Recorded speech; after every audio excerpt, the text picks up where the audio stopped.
هتكلم كده بالراحة جدا وبهدوء شديد للغاية، وهبدأ العنوان بتاعي وأقول: لو تفتكروا الأسبوع اللي فات طلعت هنا وقلت في مباراة الأهلي وسيراميكا اللي صدعتنا أسبوعين أهو، إن أنا لو بعلق على المباراة دي أنا هقول إنها لمسة يد. أنا هقول كده بمعلوماتي المتواضعة، أنا مش حكم، لكن هتفرج هقول لمسة يد. تمام.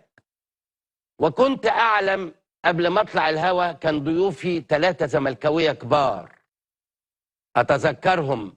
كان مدحت عبد الهادي، وكان الكابتن حلمي طولان، وكان الكابتن فاروق جعفر.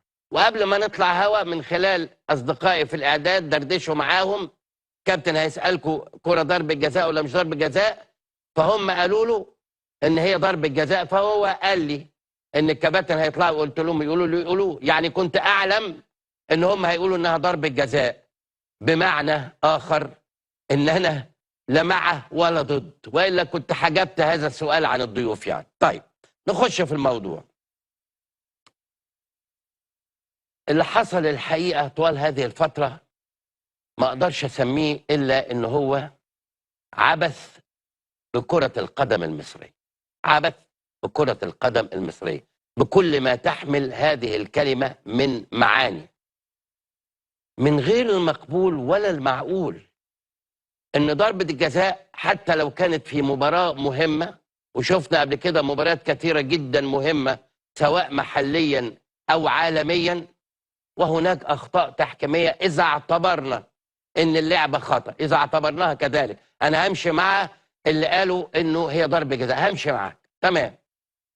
هل الأمر يستمر معانا حواريا وعلى مستوى جمهورية مصر العربية، وبدأت الاستديوهات العربية تبص لنا بصة تانية؟ ايه اللي بيعملوه ده؟ ايه الكرة المصرية واللي بيحصل فيها ده؟ ولما نقول ان هذه الامور بتؤثر بالسلب على سمعة كرة القدم المصرية، اي حد يقول غير كده بيحاول يزوق الامور، وانا بتكلم بهدوء. قلت قبل كده هناك دروس مستفادة، واديت 7 8 دروس مستفادة، وقلت ساعتها انا مش مدرس، بس دي وجهة نظري. بكرر تاني، كل اللي حصل ده كله هو إثارة للرأي العام الأهلاوي تحديدا عشان ناخده في اتجاه آخر تماما. وقلت قبل كده مش عيب إن احنا نغلط، بس العيب الأكبر إن احنا نحاول نغطي هذه الأخطاء بأمور ما يجب أن تغطي هذه الأخطاء. ليه؟ عشان نقدر نصحح الأخطاء. لكن لو احنا حاولنا نعمل غبار عشان نغطي على الأخطاء عمرنا ما هنصلحها. طول ما أنا شايف الخطأ والناس شايفاه الإدارات ستتجه إلى التصحيح.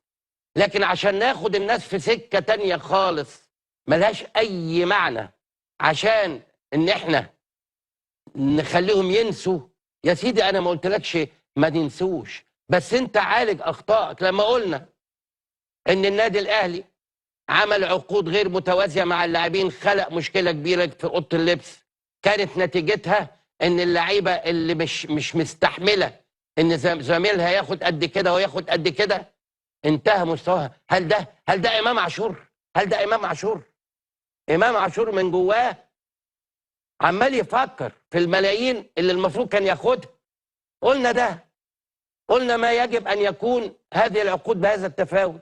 قلنا ما يجب أن يكون العقد المحرر للمدير الفني بهذا الشكل الغريب والعجيب. لا احنا لا جايبين جوارديولا ولا جايبين مورينيو عشان نحط هذه الشروط المجحفة للنادي. ده راجل جاي من فرقة طلعت ال 12 في الدوري الألماني، مش جايب أنا واحد سوبر ستار. عشان قلنا ما ينفعش نادي، وانا اتحدث عن الاهلي بوضوح، عنده مجموعه لعيبه بره النادي في اعارات بيدفع لها مرتبات حتى هذه اللحظه ملايين الدولارات بتترمي. قلنا ده، مش انا بقولوش النهارده، انا قلته قبل كده، بس بفكر ان احنا لازم نشوف اخطائنا ما نداريهاش بقصص وهميه. قلنا ده. قلنا ان ما ينفعش تجيب واحد زي كاموش ده يقبض قد كده وما لعبش دقائق على بعضيها وما ينفعش يلعب. قلنا ده. هذه الحقائق المجرده اللي لازم نشوفها كجمهور اهلي وكمسؤولين الاهلي، مش احنا بنعلق مشانق لا سمح الله. لكن ما ينفعش بقى نعمل ضربه جزاء والحكايه والروايه. وبعدين